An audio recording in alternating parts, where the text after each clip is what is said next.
سڵاو ئایا ئاین ئەتوانێت لێبوردە بێ یاخود هەڵگرانی ئاین ئەتوانن لێبوردە بێن بەو مانایی ڕای جیاواز قوبوڵکەن بەرامبەریان قوبوڵ بێ بە هەموو جیاوازیەکانەوە یاخود دەبێ بچیتە سەر دینی ئەو ئەژینا تۆ کەسێکی لە خواستی ئەو بەدەری وە لە خۆشەویستی ئەو بەدەری بینەرمەند. وەک ئاشکرایە شارستانیەت و ئاین لە هەوڵێکی بەردەوامدا بوونە بۆ پەروەردەکردنی مرۆڤ و هێورکردنەوەی ویستی خۆپەرستی و شەڕەنگێزی و سنووردانان بۆ خواست و حەزی پاوانخوازی و سڕینەوەی خەڵکانی تر. لەم نێوەندەدا چەمکی لێبوردەی یان لێخۆشبوون و گردن ئازادی هەم لەسەر ئاستی تاکەکەسی و هەم لەسەر ئاستی کۆمەڵایەتی بەهایەکی گرنگی ژیاری و کۆمەڵایەتی وەردەگرێ. چونکە بەبێ بوونی ئەم چەمکە کۆمەلگا دەبێت بە جەنگەڵ و شەڕی هەمووان دژی هەمووان. لە ئاینی ئیسلامدا وەک یەکێک لە گەورەترین ئاینەکانی جیهان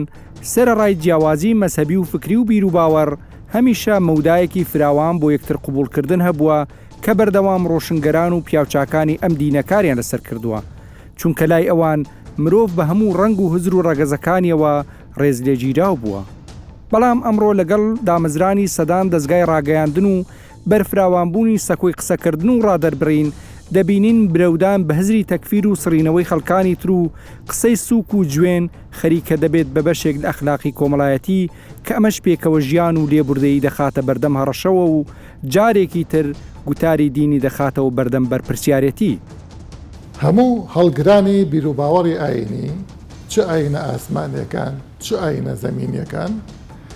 ئەڵێن دینی ئێمە دینی خۆشەویستی و لێکبوردن و پێکەوە ژیانە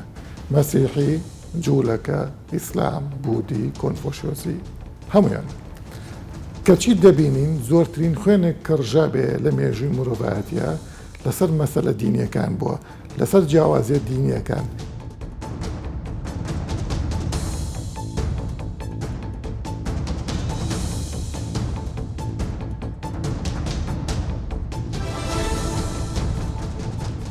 ئەمێ لەم بەرنامەیە باس لە مەسەلەی لێبوردەیی بکەم. زۆر کەس دوو لایەنمان هەیە بەعزێک دەڵێن هیچ ئاینێک لێبوردە و متەسامیح نییە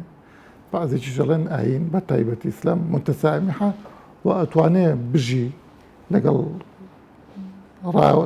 ڕاو بۆ چوونە جیاوازەکان بگشتی. لێبوردەیی ئەو لێبوردن یا تەسامح یا لێخۆشبوون مەنە هەر چەند وشەیەکی متەرادفن ئەسڵێکە و یەکێکە لە مەبادئی هەموو ڕیسالاتی سەماوی نەک ئەدیان قسەیەکەیە ئەوترێ ئەدیانە سەماوی شتێک نییە بە ناوی ئەدیانی سەماویەوە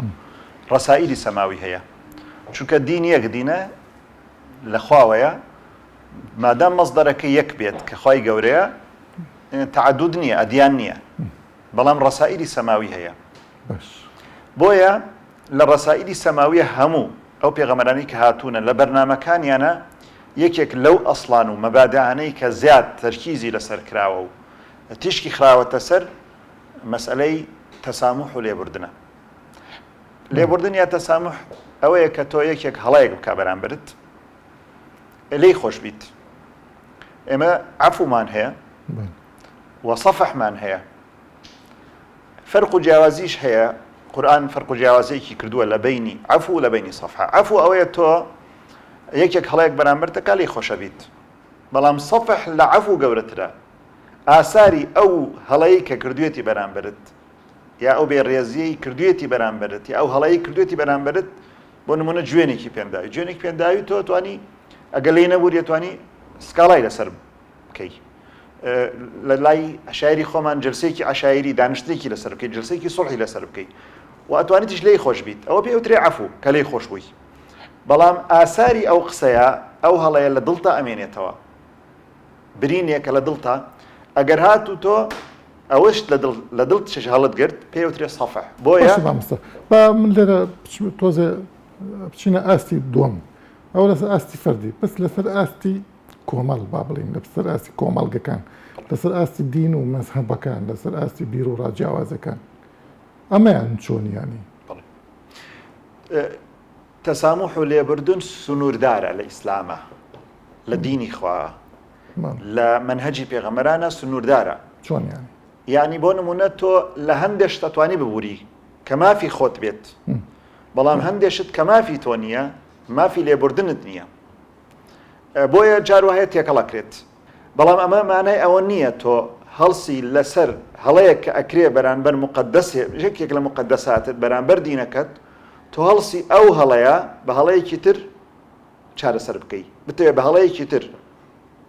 بۆ نمونە لە هەموو ڕەسائیلی سەماویە لە یەهودیەتە لە نەسڕانیەتە مەسیحیەتە لێبوردون هەبووە ئەگەر بێت و ئینجیل و تەورات بخوێنیتەوە بگەڕێیتەوە بۆ پێش ئەوەی تەحریف بکرێت پێش ئەوەی لە دین لاتن ئەبینی لە زۆر لە تەعالیمی پێغەمبەرانە باسی سەماحەت و لێبوردووی کراوە و هەروە بێت و ئەگەر بیتەوە منهەجی ئیسلام بخوێنیت خی گەورە لە چەندەها ئاەتە باسی تەسامح و باسی لێبوردنەکە لە ڕۆژی فەتحی مەکە پێغەمبەری خوا عەلەیهی سەڵات وسەلام هاتو لەسەر لە دەوری کەعبە کۆبوو و هەموو سەنادیدی قوڕیش لە پێشی بوون و ئەترسان چونکە شتەکانی خۆیان ئەکەوتە بیر کە ئەویان ئەو هەموو بێڕێزیە و ئەهەموو زوڵم و تعدا و ستەمەیان لە پێغەمبەر و یارەکانی کرد لە مەکە دەرانیان کرد ئێستا پێغەمبەر بە قووەتەوە گەڕاوەتەوە ئەترسان لە بەردەمی وەساون پێغەمبەری خوا عەلەیهی سەڵات وسەلام فەرمووی ماذا تظنون أني فاعل بكم ئێوە یعنی لە مێشکی خۆتانە چیتان داناوە لێتانی بکەم لە بیری خۆتانە ینی ئەڵێن چیمان لێکە ئەوانش فەرمویان خەیڕەن ئەخون کەریم و ابن ئەخین کەریم هەڵسان خۆیان پێش وەختیان زانی وایە فپێغەمبەری خوا عەلەیهی سەڵات وسەلام فەرمووی اذهبوا فأنتم الطلقاء باشە لە هەموو ئانە خۆش بوو بۆیە ئەمە مەبدەیەکە یەکێکە لە مەبادیئی ئەدیان عەفوەن ڕسایلی سەماوی منهەج پێغەمبەرە و بەتایبەتی پێغەمبەری خوا مامۆستا لێرە لە هەموو شوێنێکە وایە بۆ نمونە ئەبینین لە بەنی قوڕیزا وان نییە بەڵێ مەسەلەن لە بەنی قوڕیزا هەموو پیاوەکان ئەکوژن ئەمە چۆن یانی لێ بدەیت بۆ نمونە تۆ کوفاری قوڕەیش کە پێغەمبەری خوا هاتوو ئیعلانی ئیسلامی کردەوە تعدایان لێ کرد و دەریان کرد و دەربەدەریان کرد فەرق و جیاوازەیەکی لەگەڵ بەنی قوڕەیزا پێغەمبەری خوا لە مەدینە هەستا لەگەڵیانە هینێکی نووسی وەثیقەیەکی نووسی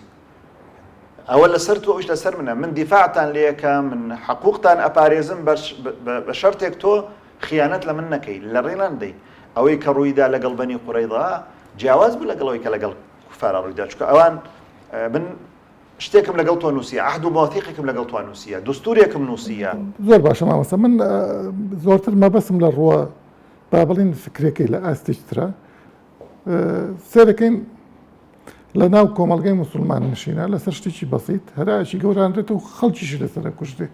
لە کاتێکە نازانم چ پێویست بەواکە فەهمی صحیح تێگەیشتنی ڕاستەقینە لە جەوهەری ئیسلام یەکێکە لەو خاڵە سەرەکیانەی لەو شتانەی کە بربەستیەکە لەو مەجالە بۆ نمونە تۆ شتێک ئەبیستی و شتێک ئەبیستی لە شخصێک یەکسەر حکم نادەیتە سەرێ ئەگەڕێیتەوە بۆ بەوردی لەو قسەیە تەفسیری ئەو قسەیاکەی تا بتوانی عوزری بۆ بێنیتەوە لەبەر ئەوەی پێغەمبەری خوا سەحابەی کیرام خولەفای ڕاشدین ئەگەر تەماشایان بکەیت تەماشای تەسەڕوفیان بکەیت تەماشای تەعاملیان بکەیت لەگەڵ ئەو جۆرە شتانە فیتەن هەر ڕوئەدات فیتەن هەر ڕوئەدات لە مجتەمەعێک ئێمە ئەفکاری جیاواز هەیە بۆچوونی جیاواز هەیە لەو بۆچوون و لەو ئەفکاراتانە کە شتێک تەرحەکرێت ئەبێت تو زۆر بەوردی دائیمەن هەوڵ بدەیت لە ئیسلامە وایە حوسنی زەن بکەیت بە مقابل بەداخەوە هەندێک لە مسلمانان هەندێک لە حتا لەسەر مستەوای کەسایەتی ئاینی یان مفەکیر یا داعی خۆی ناوی لە خۆی ناوە داعی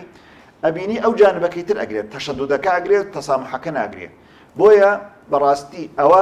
ئەو خەلەلە لەکوێیە خەلەلەکە لەوایە کە تۆ لە جەوهەری ئەم دینە تێنەگەیشتوویتە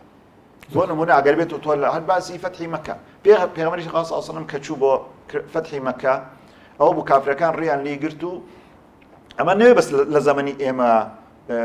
لەو جۆرە دروست بێت لە زەمەنی سەحابەیشە لەم زەمەنەیشە زۆر جار هەیە بینی یەکێ لە عالمە بەرزەکان لەلایەن هەندێک خەڵک و هەرزەکارەوە تەکفیرەکرێت لەسەر قسەیەک لەسەر فتوایەک لەسەر نەرمیەک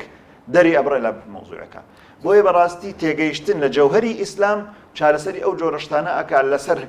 وشەیەک هەڵایەک دروست نەکەی لەسەر قسەیەک خوێنڕێژیەک بەرپا نەکەی مەوزوعەکە ئەلە وایە یعنی تێگەیشتنە.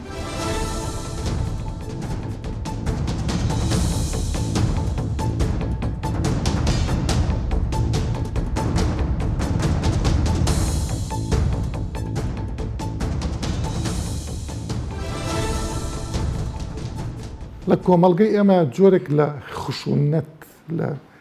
زبری هەیە لە نێوان توێژەکانی کۆمەڵگە ئەمە لە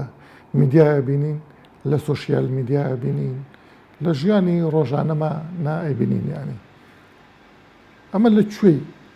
تەدەیونی ئەم خەڵکەیە کاڵین 1995 مسلمانە جێ ئەبێتەوە مەسەلەن سەلەفی بەرامبەر سۆفی با بڵێن ئیسلامی بەرامبەر بە غەیری ئیسلامی حتا زۆر لە ئیسلامەکان خەڵکی تر زۆر بە مسلمان نازانن لەبەرەوە ڕێگە بخوانێن بەڕقی بەجنێوی ناشرین مامەڵە بکەن ئەمە لە چ مانایەکی دینیا جێبێتەوە خۆی دینەکان بەگشتی تاکی دەکەنەوە لەسەر چەمکەکانی لێبوردن لەبەرەوەی لێبوردن بەهایەکی جوانی کۆمەڵایەتیە ڕێگایەکە بۆی ئەوانی تر قبول بکەی ڕێگایەکیشە بۆی خۆت ڕزگارت بێت لەو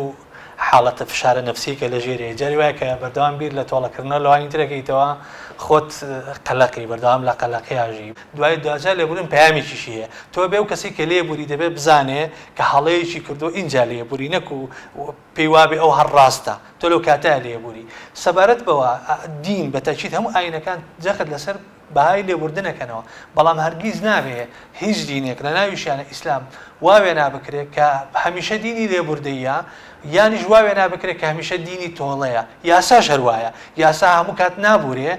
یاسا هەموو کاتیش عقوبە ناتە یعنی کەواتە عقوبە و لێبوردن ئەبێ ئەو پەیامەی خۆی ون نەکە سەبارەت بە کۆمەڵگەی کوردیشمان ئێمە لەبەرەوەی بەڕاستی لەوانەیە لە قۆناغەکانی هەرزەکاریمانە مناڵیمانە هەڵەمان زۆر بەرابەر کراوێ خەڵک لە ئێمەی نەبووری بێ بۆیە بەردەوام ئەمانێ ئەو کۆنە ڕقەی کە لە دڵمانایە لەوانی تری بکەینەوە بەبێ ئەوەی و کەسی کە بەرامبەرمانە تاوانێکی بەرامبەر ئێمە کردبێ زیاتر دەتوانین بڵێن بابەتەکە بەشیشی لەوانەی مامۆستاسۆران نەخۆشی دەرونی بێ بە سەراحەت پێت بڵێم لەبەرەوە لە کۆمەڵگەکان ئەو کۆمەڵگانی کە چۆن نەخۆشی دەرونی ئوستاس هەر ئەوەیە کە تۆ کەسێک هەڵەی بەرامبەرت نەکردو لە خۆت ڕقت لێتی باشە لە کات کۆمەڵگە ستەمی لە مەسەلەکە فکری نییە ینی زۆرتریا ئایدۆلۆجی یعنی ئێمە دەتوانین لە چوارچێوەی خاڵاو بەشەکانە یەکترمان خۆش بێ پەیامی خۆشەویستیمان هەبێ لە شوێنێکە مەسەلەن ئەکرێ من لە شوێنێکە ڕەخلەم لە تۆ هەبێ لە شوێنێکە تۆ ڕەخلت لە من هەبێ بەڵام نەچێتە بابەتی بغز و ڕق و چینەوە چمە ئاستێکی تر لەم ڕۆژانەیە مامۆستایەکی ئاینی لەسەر قسەی ژنێک کاڵە مێردەکەم تەمەڵە لە نوێژە جارجاری ئەشکایانی ئەڵێ لی جیابەرەوە ئەمە جۆرێک نییە لە لێکترازاندنی کۆمەڵگە و شیرازەی کۆمەڵگە کە لە کاتێک ئەم باس لە پێکەوە ژیانەکەین دەناودینیانی ئەو پەیامانەی کە بڵاوە کرێنەوە لە ناویشیاندا پەیامە دینیەکان و بەرنامە ڕاستەوخانی کە ئەکرێ و مامۆستایە لەو کاتەیە موفق نەبێت لە گەیاندنی پەیامەکەیە جاری وایە منوتە بەرنامە نسوسی دینی نییە ئەیڵێ ئەو نانا نسوسی دینی نییە یعنی ئێمە خۆی ئەمە ڕخنەی من بۆ نمونە لە هەر مامۆستایەکی بەڕێزی ئاینی کاتێک قساکە من خۆم ڕخنم مەسەلەن لەو پەیامە ئەوەیە کە پەیامێکە ئەسڵەن شوێنی نادۆسیتەوە لە قورئان و سوننەیە زیاتر هەر باس لە عولەما کرێ ئەم عولەمانەش دیار نین چێن یعنی پەیامی قورئانە مەیتیانە نەخێر قورئانە مەیتیانە قورئان باسی حکمی نوێژنەکە ناکە چکە کەسێک کە مەسەلەن نوێژ ناکە بەس باوەڕی پێێتی کافر نابێت یعنی ئیجماعی ئومەتی لەسەرە کە مرتەکەبی کەبیرە کافر نییە کە کافر نییە زەواجی دروستە بەرحاڵ لەوانەیە ئێمە قەولمان هەبێ زۆر متەشەدید بێت پێی وابێت کە تاریک الصەڵا دەبێت بکوژرێ حەدەن باشە بەڵام مەسەلەن من مولزەم نیم کە ئەو قەولە باس بکەم چکە من دوازە سەیری کۆمەڵگەکەم سەیری براکەمەکەم سەیری خوشکەکەمەکەم سەیری خێزانەکەمەکەم مەزانم حاڵی چۆنە مەسەلەن نیوەی نوێژی بەیاری ناکە سەبا من نمونەیەکت بۆ بێنمەوە لەم ڕۆژانەیە ڤیدیۆیەک بڵاو بووە مامۆستایەکی دینی بەرامبەر بە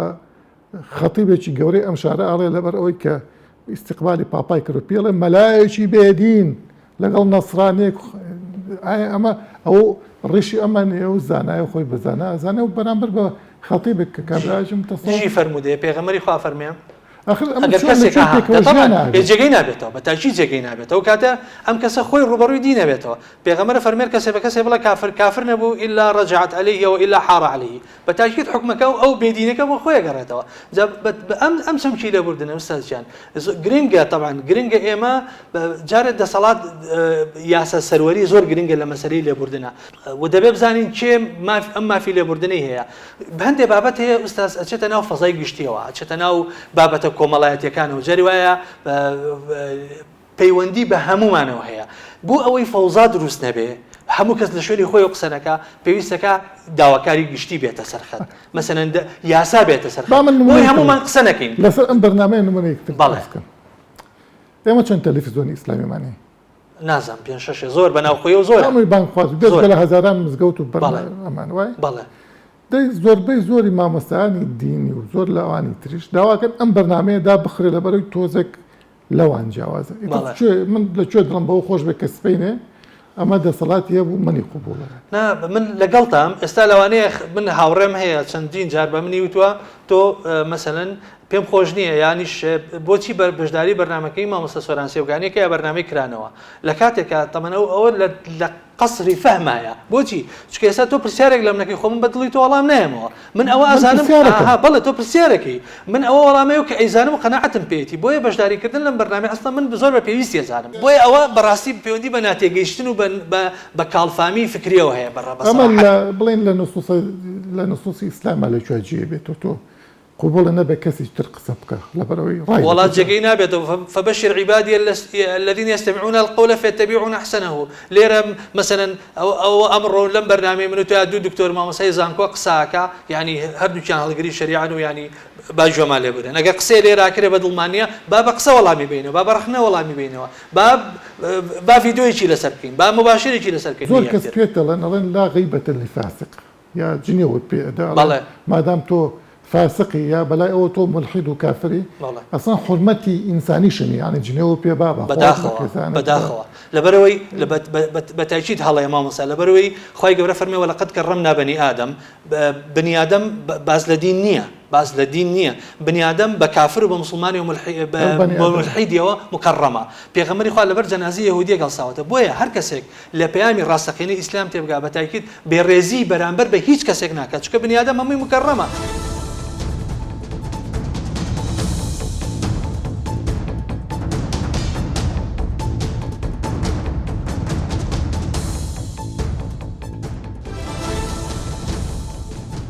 ئێمە زۆر جار خۆمان ئەڵێن ئاین لێبوردەیە تەسامحی هەیە خەڵکی قبوڵە بەس کە لە واقع سیر ئەەکەین زۆر جار هەستەکەین پێچەوانەی ئەوە ڕاستەکەی بۆ نمونە هەر لە ناو دین خۆیان لە ناو مسلمانان باس لە دین ناکەم باس لە مسلمانان خۆیانەکەم ناتوانن هیچ جیاوازێکی یەکتری قوبوڵکەن شیعە سونە سەلەفی سۆفی حیزبی ئیسلامی لە بەینی خۆیانە یەکێک ڕایکی جیاوازە لە هەزاران تۆمەت هەزاران جنێ و پێت وایە ئەمە بۆ وایە یانی لە ڕاستیە مرۆڤ بۆ خۆی سروشتی سیر و سەمەرەی هەیە ئەگەر پەروەردە نەکرێت ئاین بە تەنها ئەگەر بێت و ئەو ئاینە ڕاوەی جوانی بۆ نەکەی کاری لەسەر نەکەی وە پەروەردەی لەسەر نەکەیت ناتوانێت ئەوە بکات یعنی کارێک بکات کە لێبوردەیی بەیەکەوە ژیان پێکەوە ژیان دروست بکە کەواتە ئەمە بۆ خۆی خەتای ئاین نییە لە ڕاستیە من بەحسێکم هەبوو لەسەر بە تایبەتی تەسامح یعنی گەڕامەوە بۆ تەورات وە گەڕامەوە بۆ ئینجیل وە گەڕامەوە بۆ قورئان تەنانەت بۆ ئاینەکانی کە لەلایەن مرۆڤەوە دروستکراون وەکو بوودایی و ئەمانە هەموو ئەم ئاینان دەقی جوانیان تایە کە بانگەشەکە بۆ ئەوەی کە خەڵک دەبێت پێکەوە بژی من پێشەوەی بێمە سەر ئاینی ئیسلام و ئاینە ئاسمانەکان بوودا کەسێکە کە هەمیشە قسە لەسەر ئەوە ئەکا بێ ئاشتی لەسەر زەوی بەرپا بێ حتا خۆی دەڵێ ئەڵێ من حقم نییە چی لە ئاسمان دەگوزەرێ من دەمەوێت مرۆڤەکان بەیەکەوە بژین و دەمەوێت ئاشتی لەسەر زەوی بەرپا بێت تەنانەت لە ئاینی بووداییە کوشتنی مێشولەیەک